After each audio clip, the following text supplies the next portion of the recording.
The days seemed to blur together, melting one into the next, as I drifted through a haze of job applications, photography sessions, and late-night sketches. It was the kind of rhythm I fell into easily, one where the passage of time was marked not by events, but by moments of creativity, scattered like puzzle pieces waiting to be assembled. But amid the usual chaos, one thought kept surfacing, one name: Patrick. Not in the way you might expect. There was no sudden rush of emotion, no overwhelming attraction, but more like a riddle my mind couldn't help but turn over. There was something about him, something about the way he saw the world, that made me want to understand him better. As an Aquarius, I'm not one to dwell on feelings. It's not my heart that drives me, but my mind.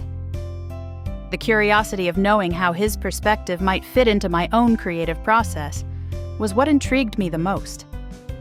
One afternoon, after yet another interview that felt more like a formality than an opportunity, I found myself flipping through my photo album. My eyes lingered on the unfinished pieces of a personal project I had been working on for months, a series blending travel photography with animated sketches. It was a way of combining two passions, capturing the essence of a place through the lens and then breathing life into it with animation. But as I looked at the images, I couldn't shake the feeling that something was missing. The light wasn't quite right, the textures felt flat, and then it hit me.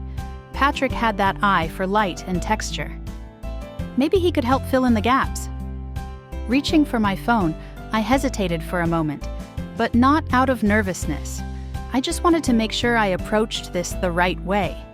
It wasn't going to be some overly sentimental ask. That wasn't my style. I wanted to collaborate with him to see what we could create together, purely out of creative curiosity. I shot off a message before I could overthink it. The response came almost immediately, faster than I expected, and before long we had plans to meet by the marina the next day. It felt fitting, the water, the open sky, the light playing on the surface of the waves. The marina had always been one of my favorite places to shoot. There was something about the constant motion, the way the light shifted and sparkled on the water, that made everything feel alive. When I arrived, the air was thick with the scent of salt and sun, the kind of spring day where the warmth wrapped around you like a blanket. I stood at the edge of the dock, watching the light dance on the rippling water, my camera hanging loosely around my neck. The sky was a soft gradient, fading from pale blue to a gentle amber as the sun inched closer to the horizon. This was exactly the kind of light that could transform my project, and I felt a ripple of excitement stir inside me. Patrick arrived shortly after, looking as laid back as ever, though his eyes held that same attentive focus I'd noticed before. It was like he saw things in layers, just like I did. There was no small talk, no need to break the silence with meaningless chatter. He understood that we were here to work, and that suited me just fine. As we moved around the marina, the sound of the water lapping against the docks filled the spaces between us. He would occasionally point out a better angle, a way to use the reflection of the light on the water to give my shots a dreamlike quality. I followed his suggestions, capturing the scenes from lower angles, seeing the world in a way that felt new and exciting. For me, it wasn't about romance. I didn't need to define whatever this was.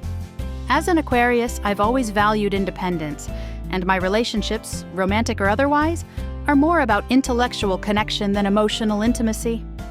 Patrick and I weren't here to play into any expectations. We were here to create, to see the world differently, and that was what mattered. The sun began its slow descent, casting long golden rays across the marina, turning the water into liquid light. I framed my shot, and for a brief moment, everything felt perfectly aligned. The light, the reflection, the quiet understanding between us. This is it, I thought. This is the shot. As I lowered my camera, a sense of satisfaction settled over me. Not just with the photos I had taken, but with the entire experience. There was no need to label it, no need to force it into some preconceived notion of what a connection should be.